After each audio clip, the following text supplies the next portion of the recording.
There's nothing in here.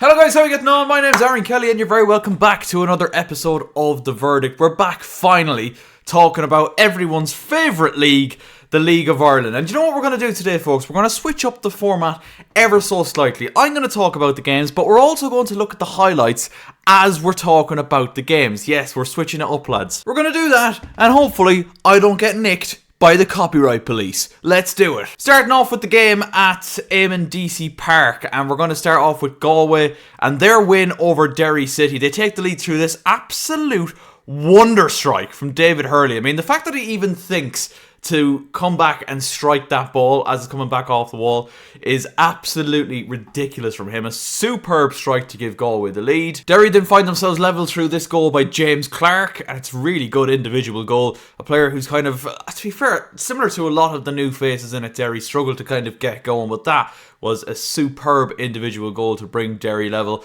And to be honest, at this point, and maybe this is on me for maybe having too much faith in Derry City from the get-go this season, but I really thought Tiernan Lynch's side were going to kick on and beat Galway, who have also been struggling at the start of this League of Ireland season. Let's make no mistake about it. Plenty of chances at either end, clear-cut chances missed as well, but then it was Galway that found the winner, and it was Franz Piero with this finish in the 81st minute. I mean, the fact that he's even decided to shoot from that angle is outrageous. I remember seeing this guy playing for Athlone Town. He scored an outrageous goal in at Bishopsgate against Longford Town, and it was just unbelievable. He flicked it over the defender's head, ran through, kept his composure, and slotted it into the bottom corner. He obviously went off then to Drogheda. It didn't really work out there for him. He's gone to Galway now, and oh my goodness, what a way to announce yourself. What a finish that is, and what a win for Galway United. I mean, to be fair, Tiernan Lynch now, I think he's got to surely be in trouble. His job's surely in jeopardy in charge of Derry City now, and you have to ask yourself, was there too many new players brought in the winter transfer window? That's what I'd have to ask, because I was one of these people that backed Derry at the start of this new season, and it's just not started well, at all. Galway's win means they actually leapfrog them in the table as well, which is quite remarkable, so well done to John Caulfield and his side. Moving on to the game at Tolka Park then, and what a game it was. Game of the Friday night, because we do have some more games coming up, of course, on Monday. Dundalk taking the lead at Tolka Park here, as you can see, against Shelburne. Arubi getting on the end of that with a flick. The celebration is questionable, lad. In the big 26, we're still gritty, are we? And it only took them about 12-13 minutes to get their second one here. A bit of a scrappy one it is, deflected high up into the air. Shelburne kind of only half clear it. Robert Burns running onto it, and it's a fantastic strike into the bottom corner. Now that's a celebration. That's how you celebrate, lads. Little acrobatics. If you got that in the locker, you have to do it, surely. But a wonderful start for Dundalk, who went 2-0 up, like I said, inside the first half of the first half, if you will. And they've made a very good start to the season. As a promoted side, I had very little faith in Dundalk, if I'm being honest with you. Even in the first division last season, they didn't impress me all that much, but they were decent enough in the transfer market, and it shows. Shelburne then got back into the game. They pulled one back here just on the hour mark. Dundalk, of course, going in at half-time in front. Ibsen Rossi finding the ball through, all the way through to him, and he strikes it really, really well. And there was a big momentum switch at this point in favour of Shelburne. Dundalk then had a couple of really, really good opportunities to kind of put the game to bed, if we're being honest. But Shelburne stuck in there, and they got their equaliser in the 68th minute. A tap in there for John Martin, and it was as easy as it gets, really. A lovely ball across the 6-yard box, and Shelburne, you would have thought, at home, would have gone on to win this game. However, the game seriously opened up, and despite the momentum you'd think being with Shelburne, it was Dundalk who stayed in the ascendancy, and a smashed ball across, and it was Ibsen Rossi who got the first goal back in Shelburne's kind of recovery, flicking it into his own net, and that secured all 3 points for Dundalk, who now move up into the League of Ireland's top 4, which is Absolutely insane from them. They've made a superb start to the season. They're on 14 points now, only 2 behind Shamrock Rovers. Like, incredible. Speaking of Shamrock Rovers, they had to settle for a 1-1 draw with Waterford, who actually took the lead in this one thanks to Pádraig Amond, because it's nearly always Pádraig Amond who gets the goal. Now, he's made a bit of a slow start to this season, as have Waterford in fairness, but he gets a crucial goal there. Right man in the right place. You give him a chance that far out, he's going to finish it. 1-0 to Waterford, and that was with 20 minutes remaining on the clock. And you did think still on paper it was going to be a long 20 minutes for Waterford, and let me tell you, it certainly was. Waterford basically camped in their own half until they then conceded a penalty, and it's always a harsh one, isn't it? Because he's point blank.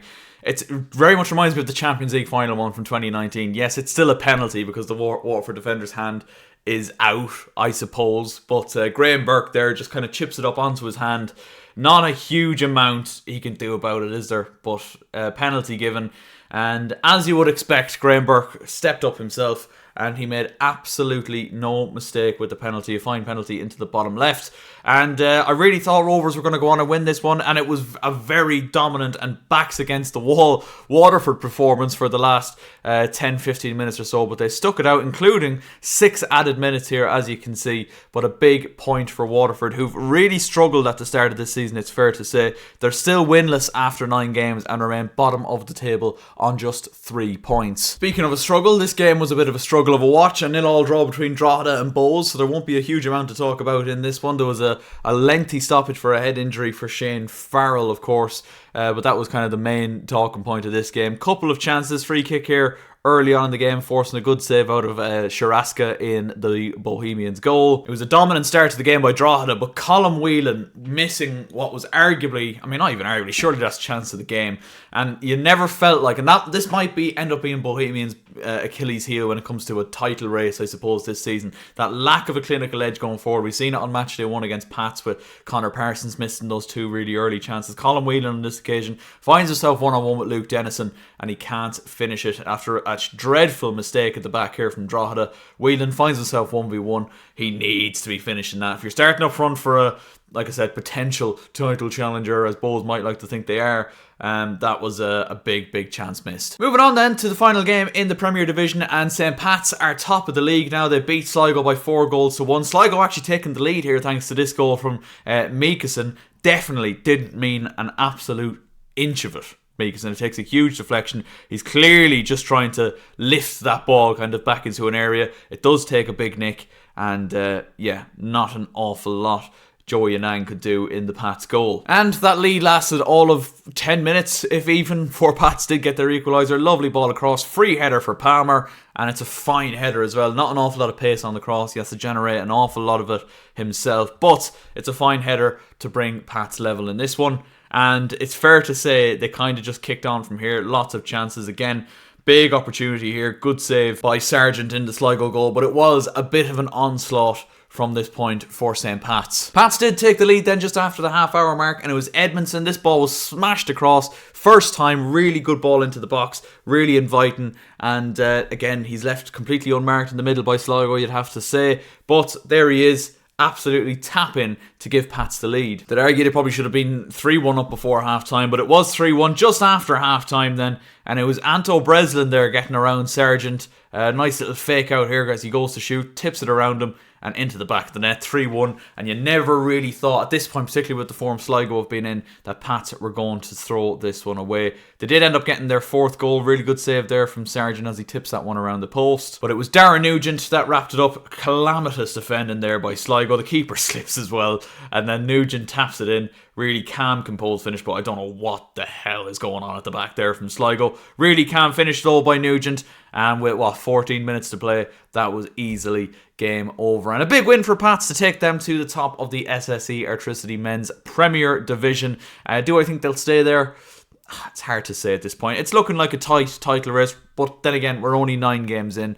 We said this very early on last season, and Rovers really did find their stride and kick on. I feel like Rovers still are quite patchy and inconsistent. Another poor enough draw for them on Friday. But I will say this, we have got another round of League of Ireland fixtures coming up on this Bank Holiday Monday. So if you did like this format and you'd like to see me do it again, make sure you do leave a like and let me know in the comment section down below. Subscribe if you are new, and have a good one. Take care and peace.